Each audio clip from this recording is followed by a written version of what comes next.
Hi, we are so glad you guys are here to join us for episode 0 of Miles with Moms. I am Whitney Hines. I almost just said my maiden name. What is that about? What? I think it's because I used to be a newscaster and I wasn't married then. And Oh my so goodness. it was Whitney Very Hines. close. Anyways, and it's so close. I know, Yeah. it's very close. That's why I picked him. I was like, I can get used to this. All right, so I'm Whitney Hines. I am a certified running coach. I am also founder of the motherrunners.com. I live in Knoxville, Tennessee with my husband, my 2 school-age kids, and my 2 dogs. And I have dreams of running faster than ever in my 40s. All right, Olivia, do you want to tell us about yourself? I'm Olivia, and I live in Utah. I have 2 kids that I am staying at home to raise, and it's been super wonderful. And my running journey actually only started about 5 years ago, so I'm probably the most amateur out of this group, but it's just a constant learning journey, and that's been super fun. So I actually just kind of have been building on each of my goals, and they keep getting bigger and bigger, and I'm just excited to share them. Awesome. Shanna, what about you? By the way, she's not an amateur runner. I'm sorry. Right. She went for like a sub 4 hour to almost like she's like sub 3 hour shape right now. So this girl. Well, thanks. But anyways, I'm Shanna Burchette. I almost said my maiden name. That was really weird. I don't know if I just had that on my mind. My husband would have been like, "Excuse me." We worked hard for those 10 years of marriage. Yeah, I am a mom to 6 kids. My oldest is turning 9. Wow, I cannot believe she's that old. Yeah, so our you house have a is, tween too, almost. Yeah, it's coming out for sure. I relate a lot to what you said. I was like, enough is said. I see it. And yeah, I've been running pretty much my whole life. Honestly, I started running at the age of 5 with my family, just for fun, and then got into the club running scene. That was probably the funnest times of my running career. And then I went into high school running, and then took a 11-year break, I guess. I mean, I ran off and on, but not like competing or training, and had a bunch of babies, and now we're back. So we'll see how it goes after that. And Tricia. Hey, I'm Tricia. I live in Richmond, Virginia. I have 3 kids, also 9, 6, and almost 4. And I also started running when I was pretty like middle school. Ran through high school, was supposed to run in college. They dropped the team. So started running marathons on my own in college, which is, what most college kids are really into. I did too. Yeah, you did too. That's awesome. That is crazy. Yeah. And then, so I'm also a physical therapist and prenatal and postpartum exercise specialist. So for the past couple of years, I've been at home really working with pregnant postpartum moms, getting back into exercising through pregnancy, and also specialize in pelvic floor as a PT. So yeah, it's super exciting. That's amazing. Oh, that's going to be so helpful, because I am sure we're going to dive into postpartum and pregnant running on this pod a lot. I can't wait. Yeah. I love it. Yeah, I think that's so awesome. I think that's a huge reason, actually, why we wanted to start this podcast. So basically, I had the idea of starting a podcast when Shanna and I would go out for runs a lot. And we spent a lot of time, obviously, like, goofing around, talking about whatever. But we also were having really serious, deep conversations just about being a mom, being a runner. And sometimes we would just share feedback about things we've heard, or, it's simple things sometimes where it was like, people would ask us, like, how do you find time to run? Or, how did you come back from running after having a baby? And sometimes, like, I started running so soon after my son, and, just how confusing that was. And we would talk about these things. And then it was like, we never actually had answers for it. It was really just, I just kind of had to figure it out. And I think then all of a sudden we were like, well, I know that there's resources out there, but how can we get this actually to people? And, her and I, we always banter a lot and stuff like that. And so when people would run with us, they thought it was like fun, and, and then I was more like just this fun idea of like, we should have a podcast, and we should have a podcast. And it really like the tone kind of started changing because we wanted to bring, make a community of mother runners that they could kind of hear this while they're starting their running journey or continuing their running journey. And we wanted to bring this information, and that if somebody is just starting to run, they might not know anything about, that they need pelvic floor therapy, because it's not normal to go out for your first postpartum run and pee yourself. Like, that's not normal. Yeah. And it has somehow become normalized, So yeah. And so that's kind of how this whole podcast thing even started in the first place. And then it was like, well, we are coaches, or we don't, there's certain things that we can't really talk about, which is kind of where, Whitney, you come in. You're a coach. So Yeah. So, yeah, I mean, I started the Mother Runners .com in 2019 for the exact same reason that you guys wanted to start this podcast, because I was starting to train for my first marathon after having kids, and I was experiencing all these challenges and all these just frustrations, and I felt like I was struggling alone, and I would Google things, and the info wasn't there, or is very clearly written by somebody who hadn't experienced it. And it honestly made me feel really bad. Like I was failing, because I would read it and they make it sound so easy, or it wasn't there. And I'm like, oh my God, what is wrong with me? Why am I failing? And so I was like, well, I have a journalism background. I've always loved running. I started running when I was 6. Because my dad was like, oh, she looks kind of fast. Let's, get her into this. So anyway, so I started the website, and then I got certified as a running coach a year later. But I have always wanted to do my own podcast. I hosted another running podcast for another running site called The Passionate Runner, but I I didn't have ownership, and it wasn't just on. Shanna and Tricia both were on that. Thank you. But it wasn't just focused on mother runner topics.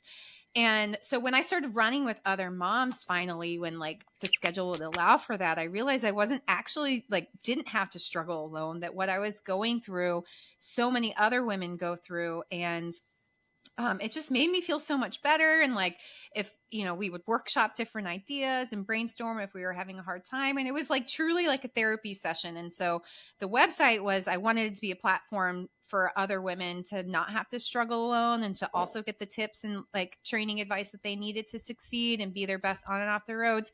But a podcast is so great to do that, because especially, moms, we have to run at weird times. We have to run up and down our driveway. We have to run at hours before the sun rises. And so I just think it's such a beautiful medium for us to reach other mother runners and lift them up. They just have to pop in one earbud and go out. I say that for safety reasons, just one, if it's early in the morning, that, Yes. and we can keep you company on your run, so you don't feel like you're alone on the run, and you don't feel like you're alone in your whole mother runner journey. So yeah. So it was crazy. I reached out to Tricia and Shanna, hey, do you want to do this podcast? And Shanna said, well, my friend Olivia actually wants to do a podcast too. And I shared with her my idea, and it almost beautifully mirrored Olivia's idea, that Shanna was like, oh my gosh, we should get together and try to do this, all 4 of us. So, I know 4 hosts is a lot, and we're going to try to use each other's names so you guys can distinguish our voices. I think we have very different voices. I'm the Midwestern nasally voice, but just so it doesn't get confusing, because we do have a YouTube, but that way, if you're listening, you know who is who. But yeah, so that's kind of how we got here, and Tricia was totally on board too, right?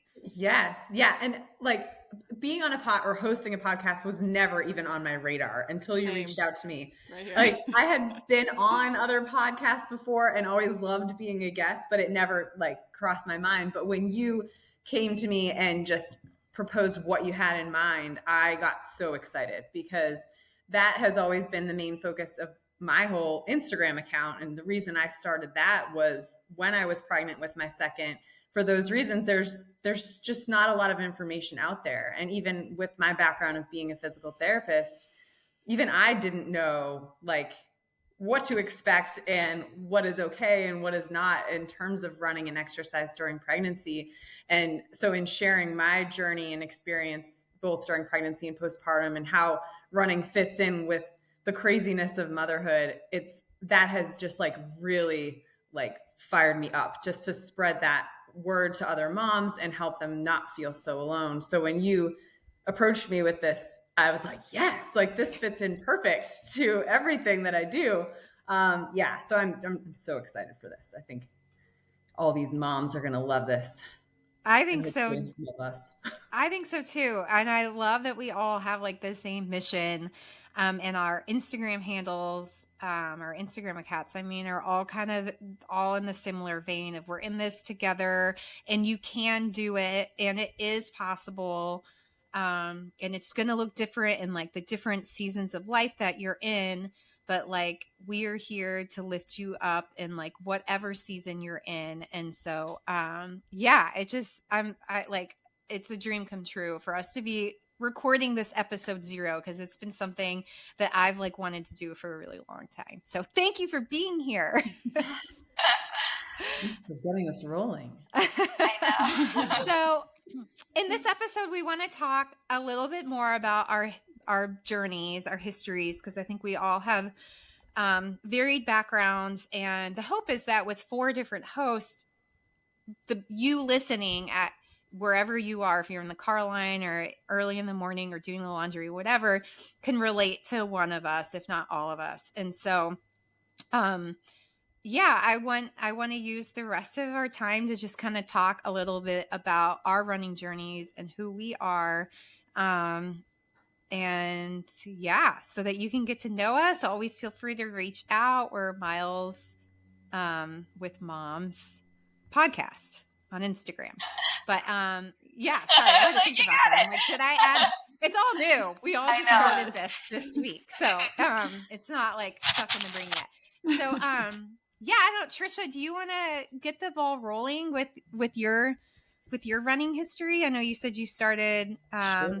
when you were younger. Yeah. And, I started running for all the wrong reasons. I, was in that awkward preteen age. And I was like, gosh, I need to be smaller. I need to be skinnier. And that's why I started running.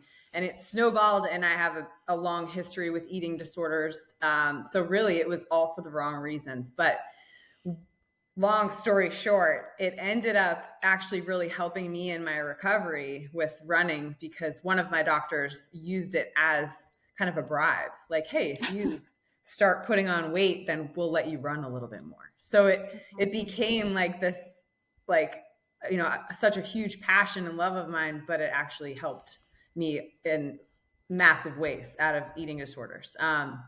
And so I've had I could go on with my running story for so long, because there's so many ins and outs of it, but started running longer distances in college, ran my first marathon, qualified for Boston, ran Boston.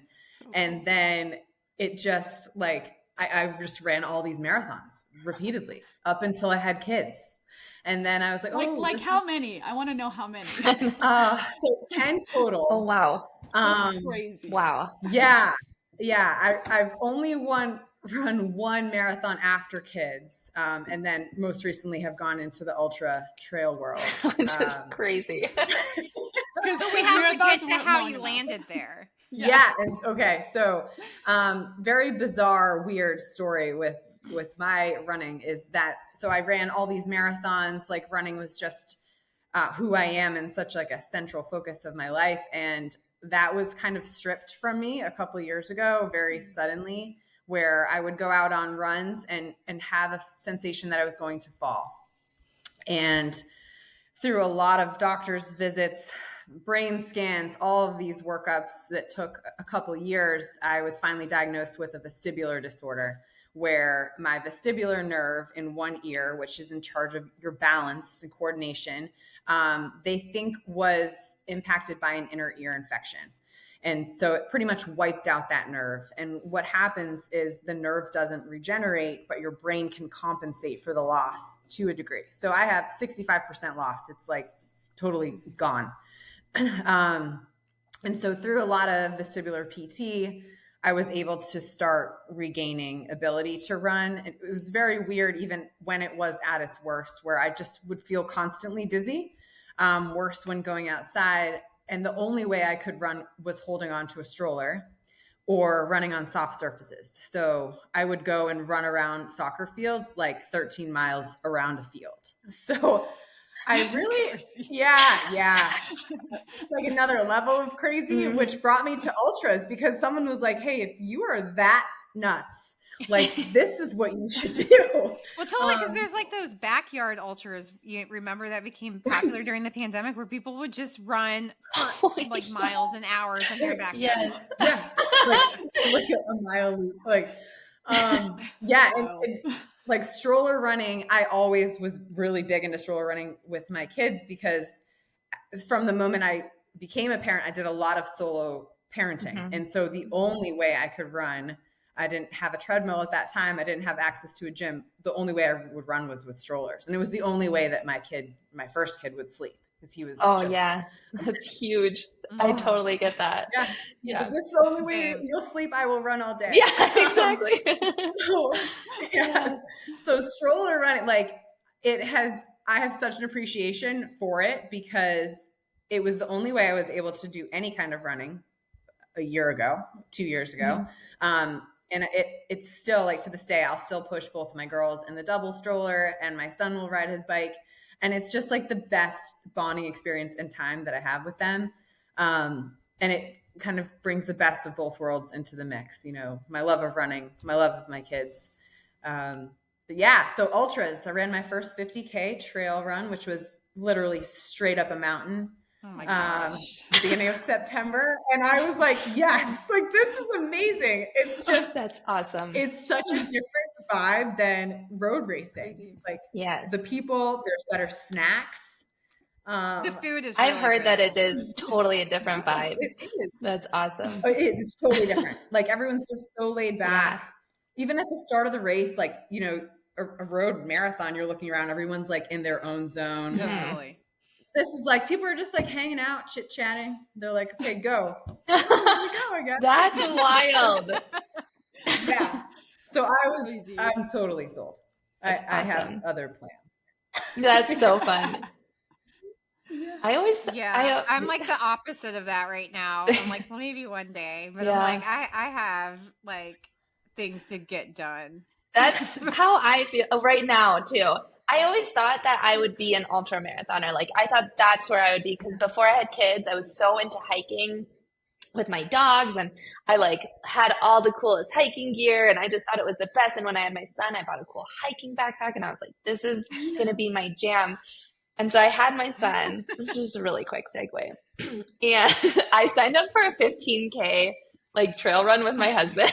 Like, okay, I got started, and it starts just in a parking lot kind of. And I was like, I've got this. Like, it's 9 miles. I like went up where it starts in the actual mountain, and I was convinced I tore my hamstring instantly. I was like, oh, it's over.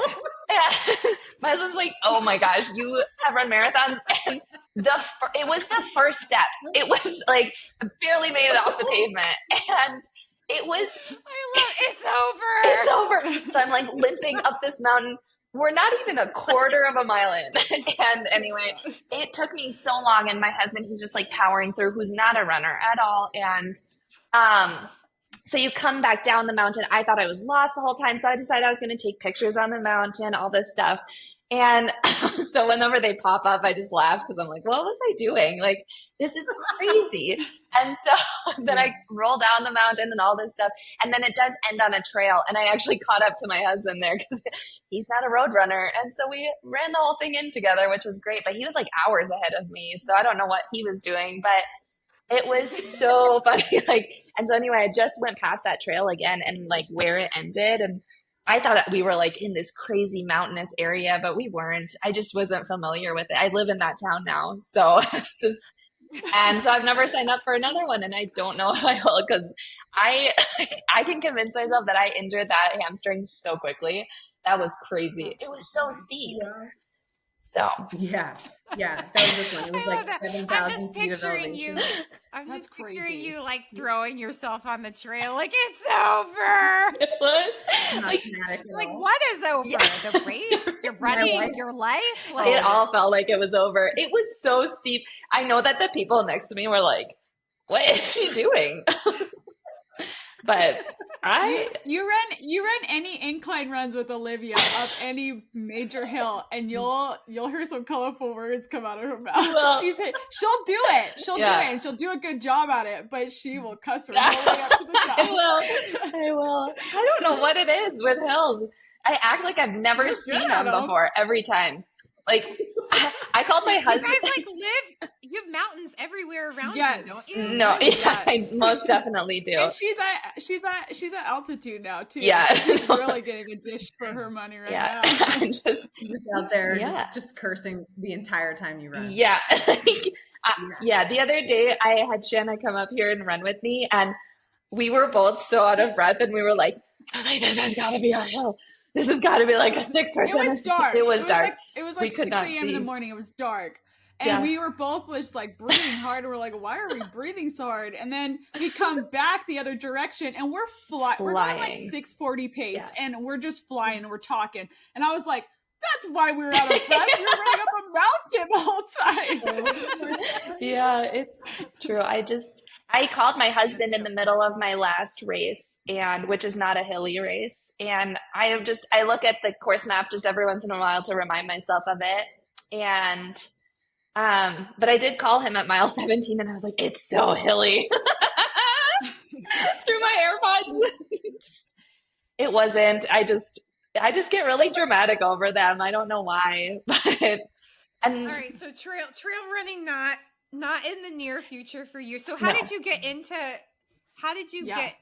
running? And then can you talk a little bit about like, because your husband's a firefighter, right? So that's, I mean, I feel like that's a very important piece of the puzzle of you as a mother runner. So yeah. So gosh, I got into I feel like I tried to dabble in running for exercise so many times, and I would do that like classic 4-mile attempt and have to walk it for so much of it because of just the whole like you run so fast and then it's like, oh, I'm so bad at running. And I remember my first run that I like went, and I was like really prepared for it because at the time I was working as a paramedic in Las Vegas, and I worked private ambulance, and I wanted to get onto a fire department for just obviously financial benefit and all that stuff. So, but you have to be very physically fit to get onto a fire department. But one of the things is running. So I went to the desert on a trail run, and I just failed so miserably. And I was out there forever because it was like I just couldn't figure it out, and it was just so frustrating. And so at the time though, I had a Peloton bike, and they had just started to release audios of like just run coaching, and they'd make like a playlist for you. And so I tried again. I didn't take my dogs. I didn't go on a trail. I got running shoes, and I was like, I'm just going to give like a 20-minute run a shot. And the whole thing was like, it was really great. It just was like striders is when you increase your pace, their form focus accelerations, and just breaking it down like that helps so much. And I felt like I went for that run, and it was just 20 minutes, but it had walking included already in the program, and that helped so much. So I signed up. My husband's friend was like, oh, does she want to do a half marathon in Irvine? And I was like, yeah, let's do it. And it was like 3 months later. So I just wrote myself up this little plan, and it kind of just got me hooked on racing. I was done with that race, and I didn't have a time goal. I did not know that there was such a thing as a time goal until like the night before. Someone was like, well, what time do you want to finish? And I was like, I don't know. Is that a thing?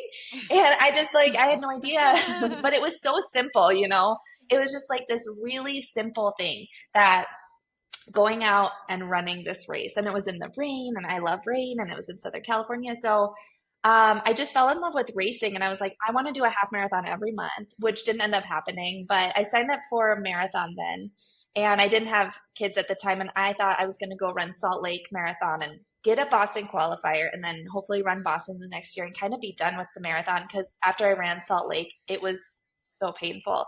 I ran in a turtleneck the whole time. And again, I was just really, I thought I was going to run a 3:30 and be done. And I didn't. I ran a 4:18, and I was like so frustrated about having this 4:18 time because I was like locked in on this time. And yeah, then I went and I ran Mount Charleston, which is a very downhill race, and I got a much better time. And all of a sudden I started feeling like, oh, I feel like I love this racing thing. And I ended up then, though, a couple months later, I was pregnant. So I continued to run. I just had a really hard time running while pregnant because I didn't really know. Well, I didn't know I was pregnant for a really long time. And so I was really confused of why I couldn't run anymore super well. And that was crazy. So jump forward to now that I have my 2 kids, and my motherhood journey of like figuring out how to run has been so much trial and error. Like, I've forever been having to split up my runs into like 15-minute increments and then 20 minutes. And then, oh, I always can run at nap time. And then nap time all of a sudden changes. And you're like, so I solo parent a lot. So always at least for 2 days out of the week, sometimes like 2.5, 3 days. And then sometimes it can be up to like 4 to 8 days and that kind of thing. So it's always been figuring about how I can fit this in for me. And now as the kids have gotten older though, they get it. Like, it's so funny that they like have this narrative of like, are you going to go run this morning? And because I think they know that also I come back being fulfilled and that they got some time to go play without, me interrupting them and being like, hey, can you pick this up? Or do you guys want breakfast? Blah, blah, blah. I like give them all their snacks and their breakfast all set up, and then they can just kind of zone out for a little bit. And it's been so sweet though to hear like, even like my son was at gymnastics class the other day, and he's like, they were running across and he goes, my mom's a runner. And I was like, that's so true. I am, and it was just so funny. And like, not that I'm defined by that, but it was just so heartwarming to hear, and it was something that he's proud of. So it's just really become a part of our life that I run. And a lot of times I have to do it in the stroller. And the one thing about stroller running for me is that my daughter, she never stops. She never stops. She never stops talking. She never stops moving. She never stops asking for things. And when she's in the stroller, she is at peace. And it's the only time that she does not ask for anything. Like, she doesn't need to watch a phone. She doesn't need snacks. She just sits there and she just enjoys the world around her. And it is so nice. Like you said, it's like this bonding experience.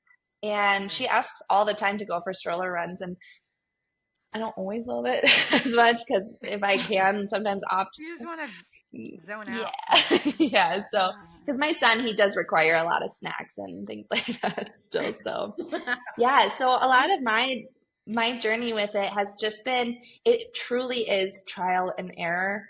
And there was no like how-to guide on when you can do it. Like, it's not always at 4 a.m. Like, I can't, my kids will wake up. They'll just know she's on the treadmill. Yep. Yeah. That was my thing. Yeah. Really? Still. Yes. Yeah. Still. Puppy. Yeah. It's like, doesn't matter. Even if I sneak out, it's like the puppy wakes up. Yes. And then everybody's up. And then everybody's cranky when I come back from my great run. And I'm like, yes. Oh. It's amazing how that happens, isn't it? Yes. Mm-hmm. It's such a buzzkill. It is. It really is. Okay, Shanna, what about you? Yeah, so I mean, I got into running, obviously, like I said, at a really young age. I come from a family of 8 kids. I'm 6 of 8. And my dad was military, so he was deployed quite a bit through my childhood, pretty like consistently. And yeah, my mom was a trooper. Like, I have so much respect for her now, being in the position I am now, which is funny because I was probably her hardest kid, honestly. But yeah, so running is kind of just like I feel like it was my way of like separating myself from a group of siblings, right? Like, it became my identity. Really, truly, it was my identity. And I thrived off it. I loved the competition as a kid. I loved that it was totally in my power and in my control to become whatever I wanted to be in that sport. And I loved that. And yeah, I took off with it in high school. At a really young age, I always looked at it as like a really long-term goal, you know, how far can I take this? Can I take it to the elite level? And of course, you know, God has another plan. The universe has another plan. Yeah, I walked away from collegiate running, and that was a really, really tough decision for me. But it came with a lot of pushback too, because, you know, everybody around me was like, what is she going to do in college? And yeah, I felt like my running was incomplete at that point. But the feeling that I got was like so at peace with it. Like I just knew I needed to listen to myself and no outside voices. And yeah, here we are. You know, I got married and I had a bunch of babies, and being back in the sport is a little different as a mom to 6 kids. I relate to so much of like what you say, Whitney, with the wife guilt, and the mom guilt is what you guys have discussed too, Tricia and Olivia. I felt like both of those coming back into the sport. Even though my husband was always very supportive, he was the one that got me back out the door. And I still, like, every day I'd be out there, I'm like, what am I doing? I am a 30-year-old woman. Well, 31, almost 32. But at the time, I was a 30-year-old woman. I have kids at home. My youngest was 6 months old. Like, why am I thinking that I can open some magical door to these dreams, like, at 30? Like, you know, and yeah, the guilt was really real. And so I'm just like, I'm grateful that we're doing this podcast, because I feel like there is a lot of us that carry that guilt and that shame, and that, like, am I wasting my family's time? Am I wasting my family's finances? Am I wasting my time? Like, could I be doing more significant things with that time, even though it's like an hour to 2 hours by yourself, right? Most of us at 5 a.m. in the morning. But you still feel it. Like, it's still so real. Yeah. And so, yeah, I'm glad to be here, because I hope that other moms, while they're listening to this, while they're folding the 15th load of laundry that you feel like is on repeat, my dishes right now are piled up like insane, and I did them yesterday. It's just like never ending, but that they can find that solace and that peace, like, through these conversations. Like, okay, these moms get it. This is how they work through it. It's okay. I'm allowed to give myself permission to go out there and spend some time on myself. Doesn't make you a less mom or a less wife. But yeah, I mean, if anything, it blesses not only you, but your family, because your mental health is just better too. Yeah, I think that's such an important point, that I think we get the mom guilt because it feels selfish, because it's something that we're doing by ourselves, for ourselves. But then when you look forward, you're like, but me being happy, me being in a good mood, me feeling like energetic and motivated and good about myself, and that like impacts everybody in my sphere. And so it's not, yeah, you benefit from it, but like everybody else benefits from it too. I mean, maybe we'll just slot that for a future podcast. I know. I think that could go on forever. Seriously. Yeah. It's a very, very, far reaching ripple effect. I think just that hour or two that you take to train. And that is to say too, like, there are days I struggled with this when I was like running a whole bunch. There are days when you are tired, and maybe you're not your best self, and you're like, I want to watch your iPad because I need to take a nap. And I had so much guilt for that. But it's like, if that's, every once in a while, okay, that's fine. It doesn't have to be like Skittles and sunshine every time where you come back and it's just like angels are singing, like there are going to be days like that when you have a hard workout or you're not feeling well, but like on a whole, it's benefits everybody. I'll share my brief.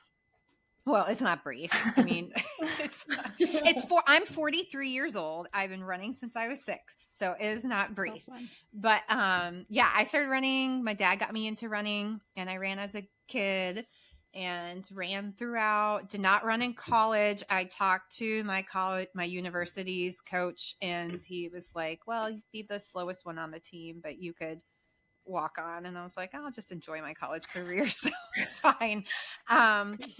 But so I ran on my own in college, and ran my first marathon in college. And and then I was a newscaster. So I would run, like, I'd have to go in at midnight. So I'd be like running 10 miles on the treadmill before work at like 10 p.m., But running's always been there for me.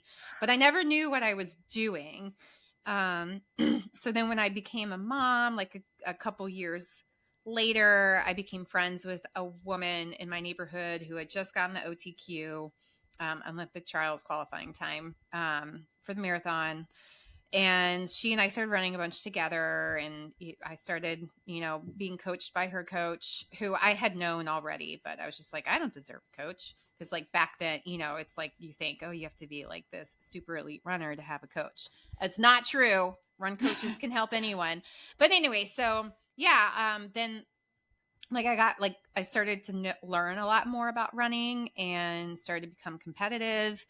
And I ran a marathon and did well. This was in 2019, and my coach was like, let's go for the OTQ. Let's, So go cool. for it. It was 2:45 was the time. This is 2019. And he doubled my mileage from like 5,200 a week. And at the time I was like working full time from home. My son was up all the time. Like I was just like stretched so thin and so stressed. And I tore my hamstring, but was like, I'm going to shoot my shot. So I kept training and ran my marathon and was like 11 minutes off the time. So like nowhere close. And that was, But still pretty impressive. Yeah, well, thanks. Yeah. I should have been like Olivia and been like, torn it's over. It's over. Not my hamstring. Hamstring over. Hamstring is over. So ever since then, so it's been 5 years of me like just kind of being in this injury cycle, like trying to get out of that, like health stuff. I mean, like I'm a healthy, here's the thing is like, I'm a healthy person, but like my husband and I had this discussion yesterday. He's like, I'm just trying to survive and you're trying to thrive. And I'm like, yes, like I want to optimize everything. Like I have like this unrequited like love for running and like achieving these goals. Like the OTQ time has changed. It's 2:37. Genetically, I cannot do that. Like realistically, I cannot do that. But I like still really want those times. And so my like, and my kids see it. And like every time I've dealt with an injury, they, I go through like the same process where part of it is like, I'm like, I'll never run again. I should just give up. And they're like, Mom, you were born to run. And like, they see it and they see, it's like, it's that whole like ripple effect. Like they see how we don't give up, how we are, even if they're not on the runs with us, like they are absorbing like everything that we're doing for our health and for our goals.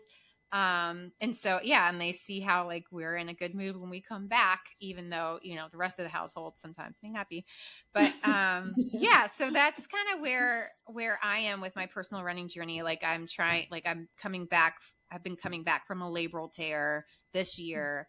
And, it's been a long, like build back, like very patient, always trying to be very patient, but that's my running journey. So it's like, the trail ultra racing is not where I'm at right now, but maybe one day. Yeah.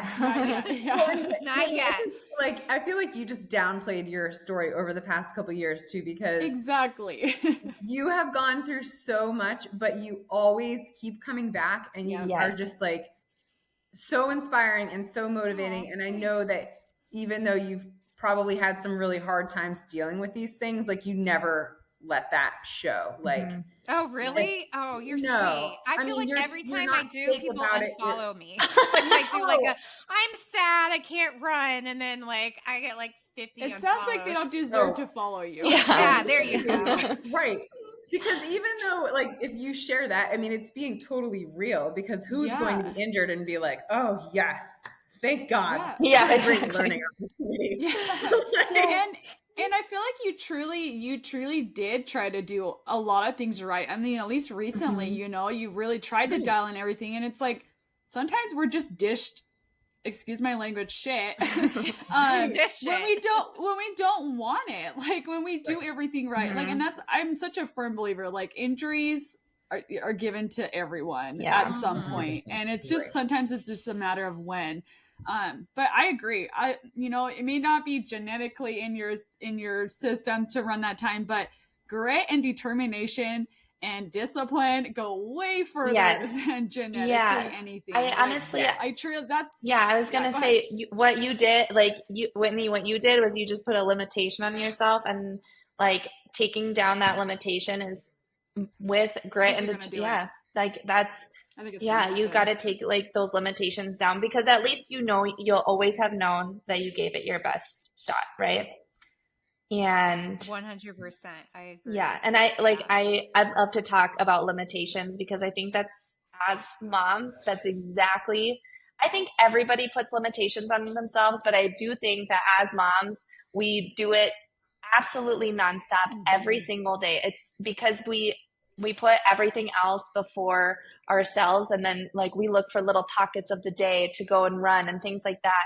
And right there, that's a huge limitation on ourselves, where really it's like, hey, I'm going to go run at 7 a.m. Do you have the kids or whatever, So when you say like that, your genetics might not be there, like that's a limitation that is probably very real, and it like could very well be possible, but why not try and outrun it, right? Like, isn't that like, in a healthy way, right? Like obviously not to get re-injured and stuff like that, but all of that is such a learning process. So you have seriously with injury and like a labral tear, that, and then now coming back from that's huge. I mean, it would be so easy to just, I think, what, this is just not my season of life, right?